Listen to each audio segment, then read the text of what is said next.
Mexican American history and culture have always been part of who we are as Americans. And so I think there's a lot of lessons there. I think there's lessons that are still unfolding, right? Like the story isn't over. We're just in another period of that push and pull right now. And it's really up to us as Americans to decide where we go from here.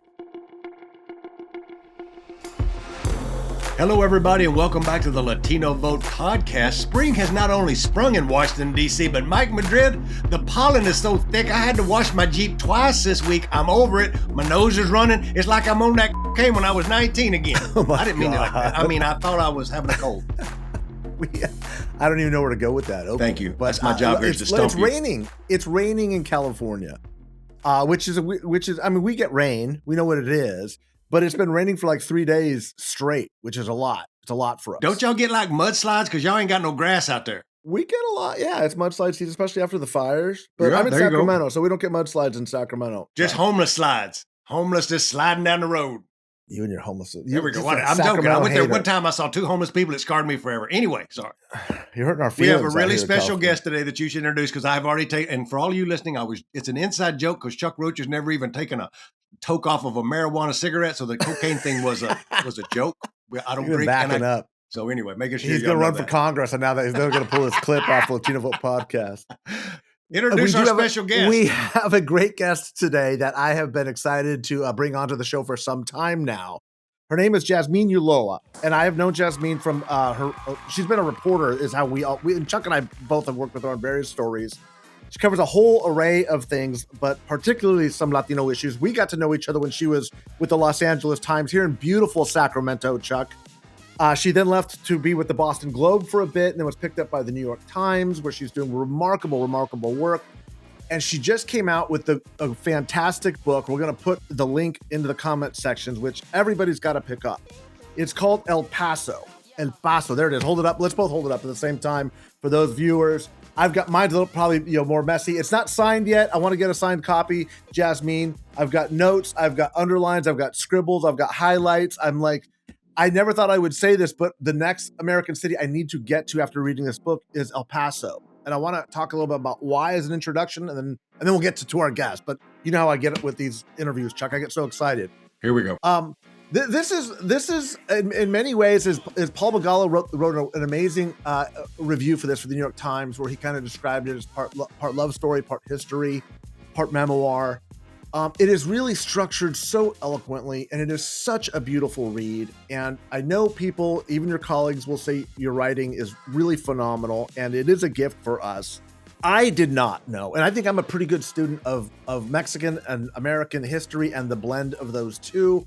Everybody knows, I think, El Paso on the map and kind of where it is and what it's meant, but the texture, the way you kind of bring together everything from the Treaty of Guadalupe Hidalgo and Los Niños Héroes and the whole story of why Mexicanness and Latinidad meets and blends at this very special place on the map. Somebody called this, the Ellis Island of the West. And you're a daughter of El Paso. You're a daughter of the city. I think it probably had to be written by it. This is kind of the authoritative story of the city. But it's born out of a moment of tragedy. It comes after the El Paso shooting, where the shooter was hunting Mexicans, I think, in his own words. And Jazmine, I'm sorry I didn't mean to take away all everything what the book is about, but like I said, I get a little bit excited with these things. I wanted to use that as a setup for the introduction because I want you to talk a little bit about that process that you went through of getting the news that it happened, the idea to write about it, when it becomes a novel, how you decided to structure it, just all of it, although we want to hear the whole thing. So, Jazmine, I don't know if that was made the introduction, the setup for made it more difficult with all the things I just threw at you, but I want to hear it all. Here locally, we call that the Mike Madrid wind up. Jazmine, take it away. No, thank you so much for having me, guys. Like, I really appreciate it. It's really an honor to be here with you guys in this setting. So in 2019, like you said, I was a national political reporter for the Boston Globe, and I was working out of Washington, D.C., and I was in a movie theater on a Saturday morning when I just felt my phone just buzzing and buzzing. And it was buzzing way too much. Like I knew something. I was like, oh no, news is breaking. So I stepped outside, and I start checking my phone messages, and I'm seeing WhatsApp threads. I'm seeing Facebook, people checking themselves in safe on Facebook, and I'm seeing that this mass shooting has broken out. There's people fleeing. This really popular mall commercial center in the center of the city where I grew up. And so I jumped into into covering the breaking news, right? It was four of us at the time at the Boston Globe. So we covered a bit of everything, the White House, the campaign trail, any kind of national news that was breaking like this. And of course, 13 hours later, we had another mass shooting in Ohio. So we were really busy that next day, just kind of trying to really follow the news, just that first cut of news. But once that was all said and done on that Sunday night, I'm just still sitting there with the fact that this man had told an officer on the scene that he had, gone out there to kill Mexicans. There was already reporting that he had posted this online screed of what we know, what has now become widely known as the grand replacement theory, right? Which is a long has a long history, has a long legacy. But I think it was one of those first times that it was one of those first shootings where people were really connecting that rise of fear of demographic change. And he had posted that he was decrying this Hispanic invasion of Texas. So I called my editor and I tell him, I think there's more here. I really want to go back. And they were very supportive. My editor at the time was actually grateful that I had asked, because he had wanted to send me as well. So going back, so I find myself on the plane back home, and this is a massacre that happened 3 minutes from where I went to high school. I'm on the scene. I had started out as a night cops reporter, in you know going through radios tied to my belt, fire police and radio, fire police and sheriff county radios tied to my belt, going to really tough emotional scenes, encountering people in at their worst moments, right? But even for me, this was a really, really tough assignment. I think it's one of the toughest I've ever covered. I was seeing people, I was running into people at the scene that I had grown up with, veteran reporters who were also from the city, who were also, fighting to put it together. My own best friend's dad had been at the store that day in the parking lot right before the shooting broke out. And so I kept returning to this site, this memorial site, this makeshift memorial that arose on this hill right outside the Walmart. And on this hill, you can see how El Paso and Ciudad Juarez really stretch into each other. They really blend into, it really looks like one city just blending into the mountains and the desert. And I kept thinking about how already, this was at the start of the 2020 presidential election cycle, and we were already seeing El Paso become this backdrop to these really intense battles over immigration. We were already getting very jarring scenes coming out of my hometown, right? People were already calling it the new Ellis Island. But in this new Ellis Island, migrants were getting penned up under the bridge at the Santa Fe. We're getting penned up under the Santa Fe Bridge. Children were getting separated at the border.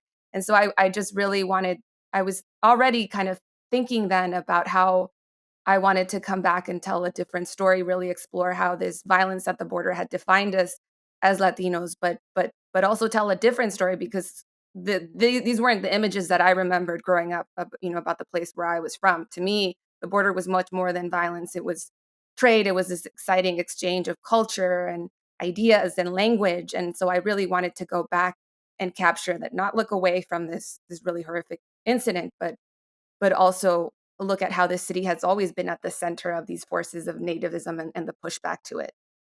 And you capture it so well. The book begins with that moment where you're on, not on this hillside looking down at this city, and you kind of feel yourself there. And look, as a Californian, we always think of like Tijuana and San Diego are kind of the same. They're not. They're very closely aligned. El Paso is literally a city divided by the river, but it's a semi-permeable sort of membrane. It's always been this give and take for a very, very long, for the entire history of the state of Texas and before that. And in many ways, I could feel like this city representing who we are as Latinos, right? We are two people inside of each of us.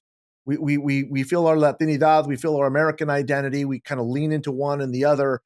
And the way you kind of bring this story forward is this city, this place really is I think, a personification of who we are, which is why so many of us, I think, that moment, that shooting, was so deeply impactful. I can't imagine as somebody who grew up there and had your history. So thank you for sharing that. Very vulnerable moments and very very poetically, beautifully done.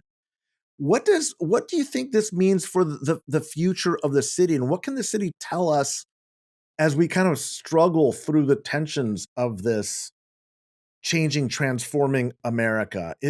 Can it be like what Ellis Island was in the last century, with kind of this mythology that was struggling and become something more beautiful, or is it different because El Paso was already there and always was there before America was here? Yeah, so that's what I was really looking at, as I started really started digging into the history of the city. And so my book traces the lives of 5 families who have crossed through the city, dating all the way through, going all the way back through the Mexican Revolution. And as I started digging into that history, I started realizing, Ellis Island is this place that we tend to hold up as this, this this historic, we hold up Ellis Island as this historic place that either captures our sacred ideals of welcoming the other and welcoming the foreigner, or how we fall short of that. But nevertheless, it's always there. It's always present in the national consciousness. But really, it's El Paso where you can really see the history, how nativism and xenophobia has been not marginal but central to the way we shape immigration, and we think about immigration policy in this nation, and how those immigration battles have shaped not only Latino identity but American identity itself. And so to me, it really became the city where you can see that like what that ebb and flow that you're talking about, right? This flow of largely Mexican and Latino workers, largely blue collar workers who have come into the nation, have sacrificed, have really built the American Southwest, and have spread out now across the country, and then are cast out during these very nativist periods, that we've gone through. And again, and then I also realized, like, the city is this place because it's a place that existed even long before, as this critical entry point, even long before Ellis Island existed. It's the place where you can see that there is no Hispanic invasion of the United States, because the city leads into land that was once Mexican before it was American, that was Spanish before it was Mexican, that was Native before it was Spanish. And so that's really where you can see that there's just that we've really flattened this wide geographic and cultural area into this thin strip onto which we project the basosphere of the outsider, right? But Mexican American history and culture have always been part of who we are as Americans, and so I think there's a lot of lessons there. I think there's lessons that are still unfolding, right? Like, the story isn't over.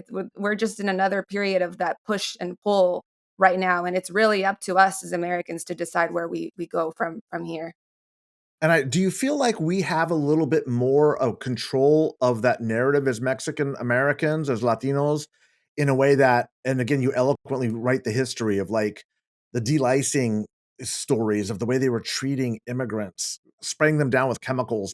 And I'm not talking recently, I'm talking back during the Mexican During the Revolution, 1920s, right? the 1920s. There were these Well, all the way horrific through the stories, 50s, really. Yeah. and all the way through the 50s. Like I said, this is not a new part of our American story. Like, I think what we're witnessing in the Trump era and the way we're treating Latinos, Latino immigrants, Central American immigrants, but Mexican immigrants specifically, this is not new.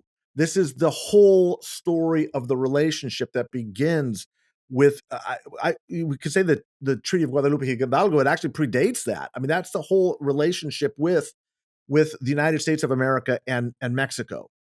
And do you feel like we are now finally in a little bit more in control of telling those stories than we were in the 20s and the 50s? Y Yes and no. I mean, I feel like we're in a really dangerous moment, right? Because I'm writing this at a time, and I'm giving these talks at a time when we're seeing Mexican American studies and Latino programs being shuttered across the country at schools and universities across the country, right?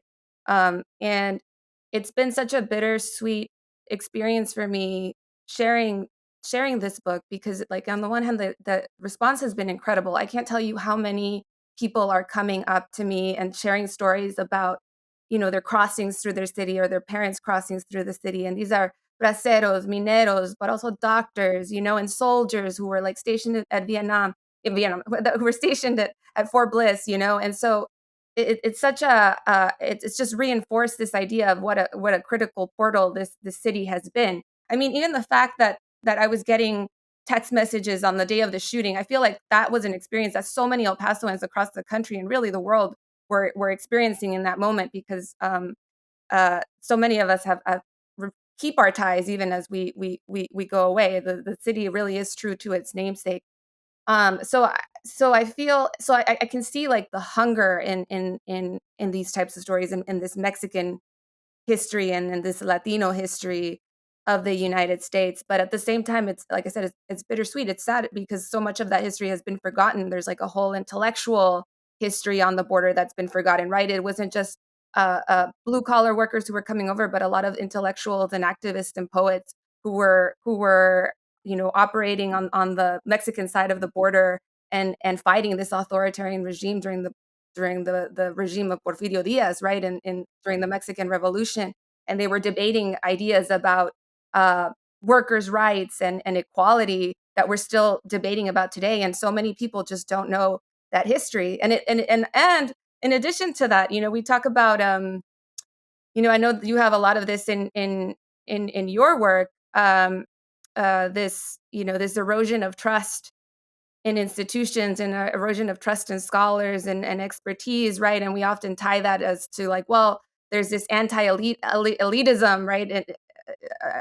It's these ideas of Western elites that are promoting these ideas of equality. They're coming from these ivory towers. But if you look at the history of El Paso, you see that a lot of times it was the workers themselves who were fighting and debating these ideas. Some of these workers couldn't read, but they were having other workers read these newspapers that were coming out of the border. So it's like all this lost history that we still don't know about. So in some ways, yes, I think there are more of us. There are more of us telling these stories, but again, like it's just not enough. Let's talk about some of the politics of El Paso and give folks who watch and listen to this show who are political animals a little political. Jazmine, you're perfect to talk about the politics of El Paso. And for those of you scoring at home and who should be liking the YouTube channel, I have wore my burnt orange to show solidarity with my Texas sister. A. B, you should know that where I grew up in East Texas, you can drive for 10 hours and not be in El Paso yet. So El Paso is a long way from East Texas. The second thing I'll say is growing up as a child in East Texas, there's a famous Mexican singer that I would ask all of you, Andres, you may want to drop it in here now, named Marty Robbins, who sang this beautiful song about looking over a hill at El Paso.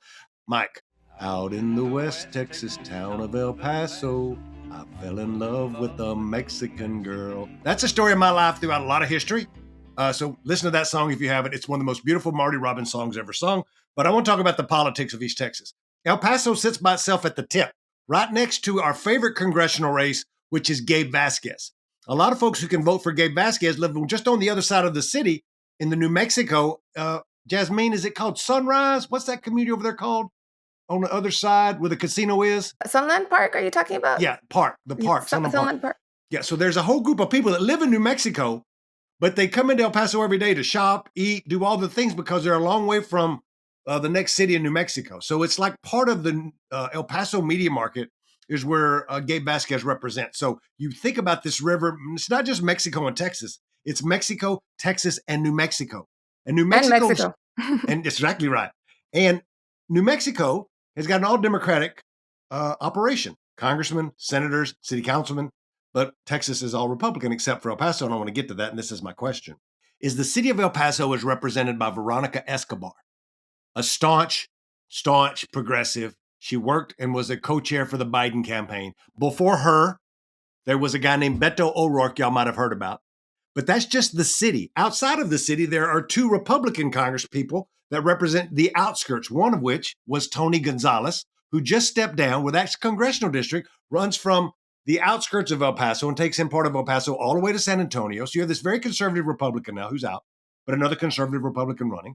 You have Veronica Escobar. So you have these two cultures banging up against each other in El Paso. And then the last thing I'll say is, I assume the city and the city council, and I haven't looked in a number of years, is still pretty much all run by Democrats. I'm really interested as you're writing this book, with all of this political stuff that I just give everybody the snapshot of, is how have the politics, as me and Mike have talked about the Latino vote shifting back and forth and swaying and being very anxious and not knowing who they're going to vote for, voting overwhelmingly for Trump and then swinging back. How has all that changed in El Paso? Because me and Mike really haven't covered that in El Paso because it's been a Democratic city for so long.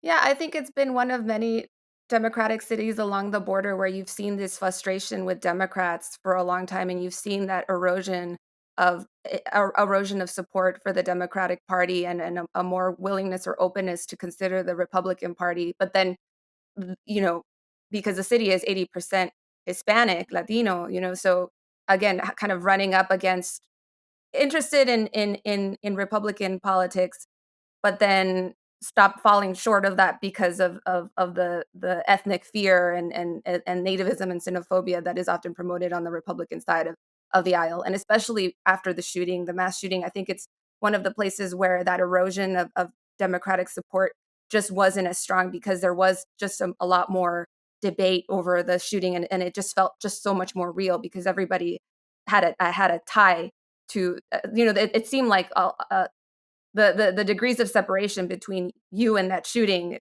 were just very, very narrow. But again, but I do think it's like one of many cities. It's emblematic of so many cities across America where Latinos are the majority, where Latinos have really become the true swing voters of the United States because they're so frustrated with both parties and are truly, truly independent. Like I've talked to so many Latino voters, not only in El Paso but along the border, that are just like, they're so gung ho about one Democratic candidate on, at the top of the ballot, and then like excited about a Republican candidate further down, or vice versa. It's like it's just so complicated and nuanced right now, and that's what I was really trying to show in the book as well. Right, is that people as I've been doing these talks, people keep asking me about Trump and the Trump administration and how can Latinos vote for a party that is headed by Trump. And what I was really trying to show through the book is that this detention and deportation apparatus that has defined Latino identity for so long was built through Democratic and Republican administrations, and that this xenophobic and nativism has been echoed by people across the political spectrum, right? So even if you're looking at a family, a Mexican Chinese family like the Chus who crossed in the 1910s, right? When Erlinda Wang Chu was one of the characters in the book, was operating on both sides of the border, was raising her family on both sides of the border, you had nobody defending the Chinese. The most progressive liberal activists weren't standing up for the Chinese. So it's like that's what I was really trying to show in the book, and that's where I know a lot of both of your work has centered on a lot of this, on showing that disillusionment that people have with that Latinos specifically have with both parties, and why they're such swing voters. The name of the book is El Paso. The author is Jazmine Ulloa. It is part love letter to a city. It is part memoir. It is absolutely well steeped in accessible history. It's very, very readable, easily consumable. You got to pick this book up. It is a foundational piece, I think, in Latino understanding, not just our history, but our literature. I think it's going to be read for a very, very long time. I know I will be heading down to the city before the year is out because of it. Something I never imagined until I read the book. Jazmine, thank you so much for joining us. We'd love to have you back again to talk about other issues, but most success with the book. I'm just so proud of what you've done and how beautifully written it is. It's really, really an accomplishment. Jazmine, can you tell our audience where they can go and buy the book and find the book, and any of your social media that you'd want to share for the folks so they can find all this stuff? Yeah, definitely. Just look up my website at jazmineulloa.com. All the information is there. And I'm on Instagram at La Reportera. And I also, which is The Reporter in Spanish. And then also I want to put in another plug for another song, because everybody always brings up Marty Robbins, but there was a rich black music scene in Ciudad Juarez during the 50s. And Long John Hunter became famous on that side of the border. There's a whole chapter about it in the book. And El Paso Rock, I listened to that song so much as I was writing specifically those chapters about the golden years of Ciudad Juarez. So go and check it out. Okay. That is awesome. We'll link to that also in the comments section. Thanks so much for joining us. Bye-bye. Thank you. For all of y'all listening, if you're lucky enough to have your mom and dad, give them a call, tell them you love them. I promise you I was joking about the cocaine. Y'all come back and see us. Bye.